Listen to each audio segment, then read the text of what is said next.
Today, I want to add a bit more dimension to my article on perception, which is part of a larger series on the Buddha's Noble Eightfold Path. To recap, the faculty of perception collects sensory data and then constructs the data into a distinct concept, stores and organizes it into like patterns, which create a useful model or experience of the world we can make sense of and operate from.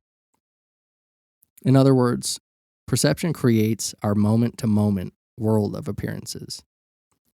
It takes a chaotic world of ever-changing sensory data and molds it into a coherent and stable model of the world. It even molds the perception of a continuous and stable experience of self. Now, the important question to ask for those of us practicing the Dharma is whether our perception is aligned with reality. Can we reliably say that our perception is providing us an accurate view of the world and of ourselves? Is our perception allowing us to live in peace and in harmony with the way the world is? We also explored the necessity of balancing mindfulness with perception.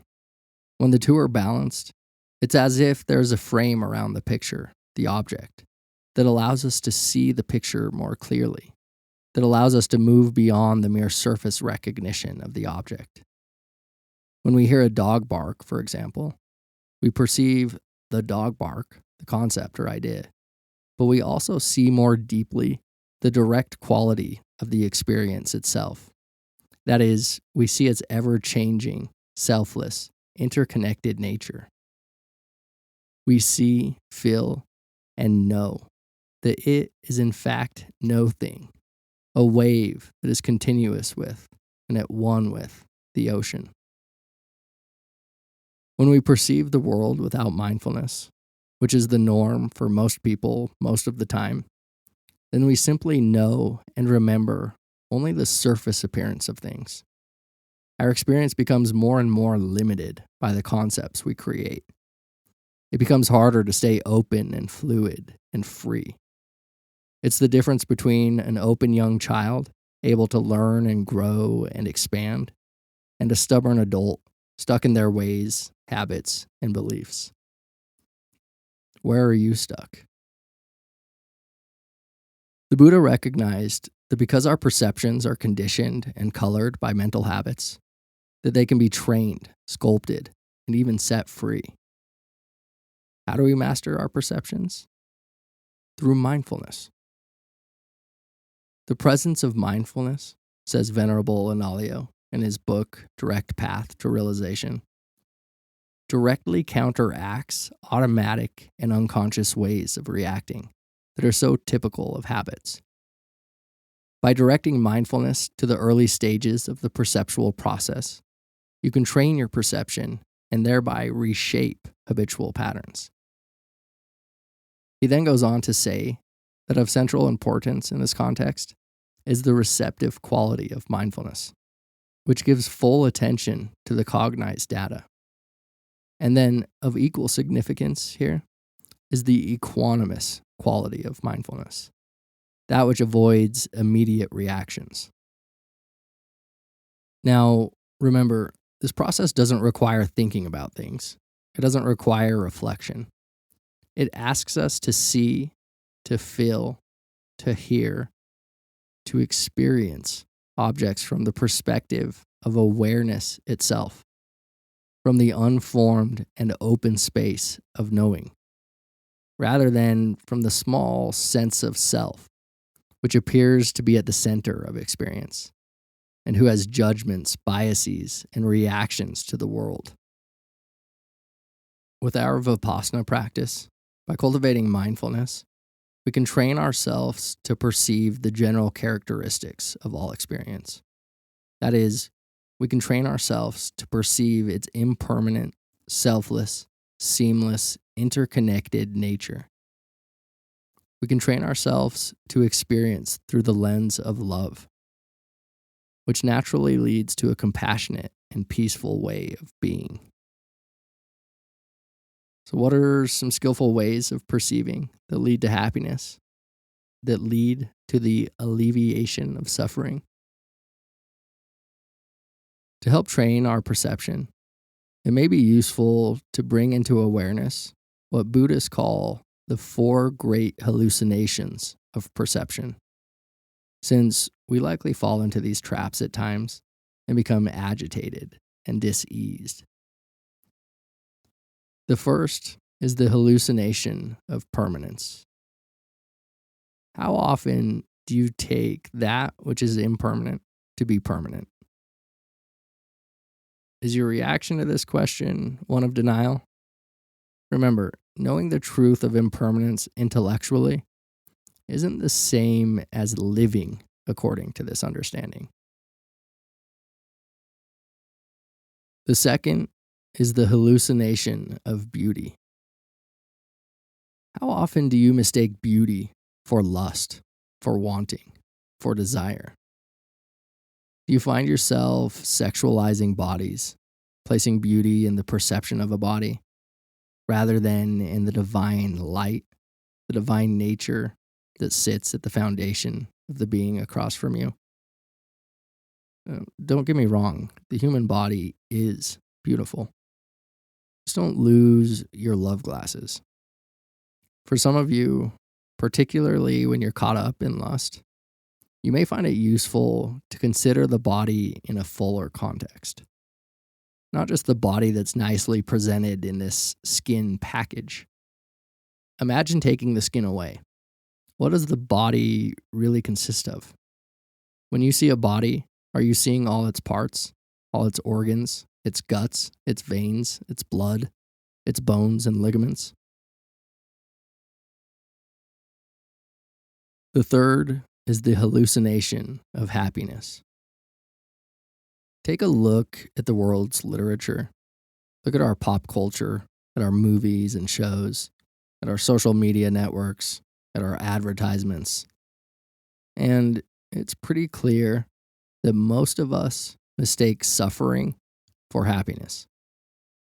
We continually chase that which is unsatisfying in hope of finding lasting happiness, in hope of embodying lasting peace and satisfaction. We take a hit of pleasure and almost immediately find ourselves wanting again. Why can't I feel this whole?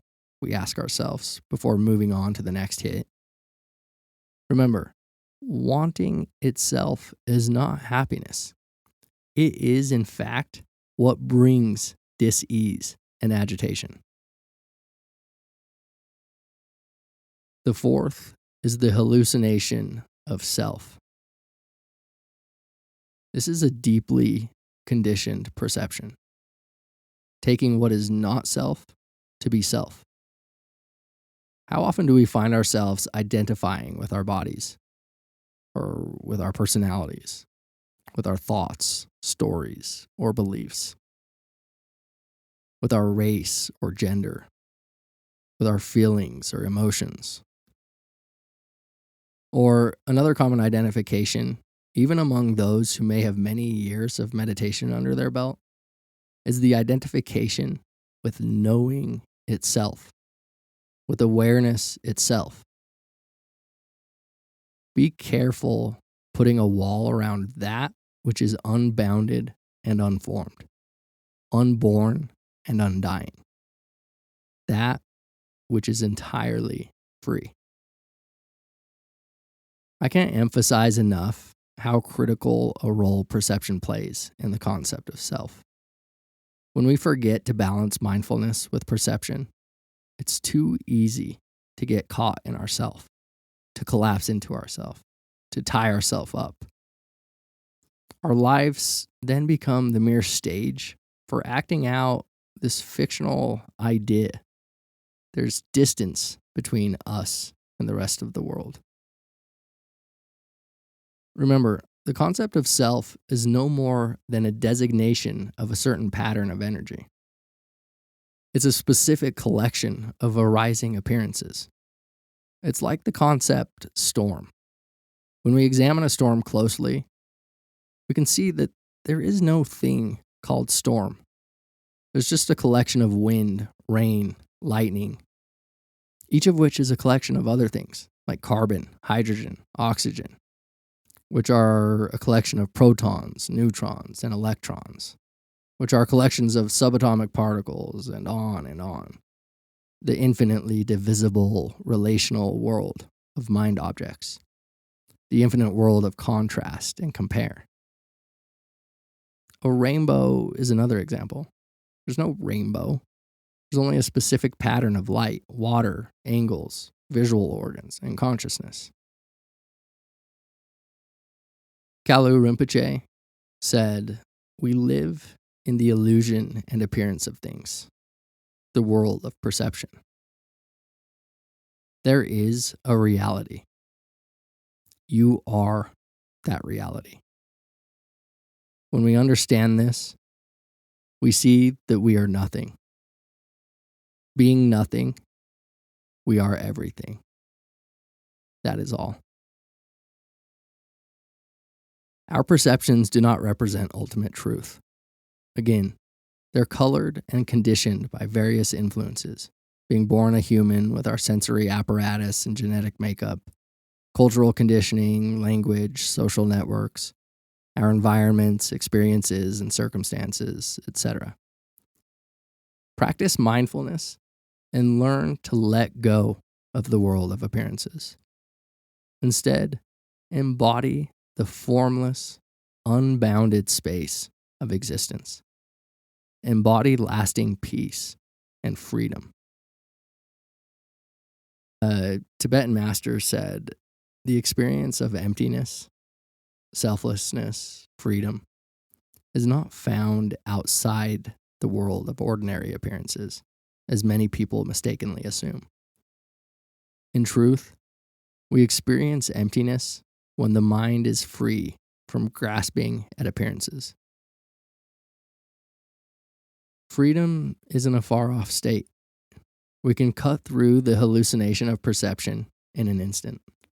We need only remember to be mindful, to not grasp at or identify with what is not self, which is everything, which is whatever is arising in this moment.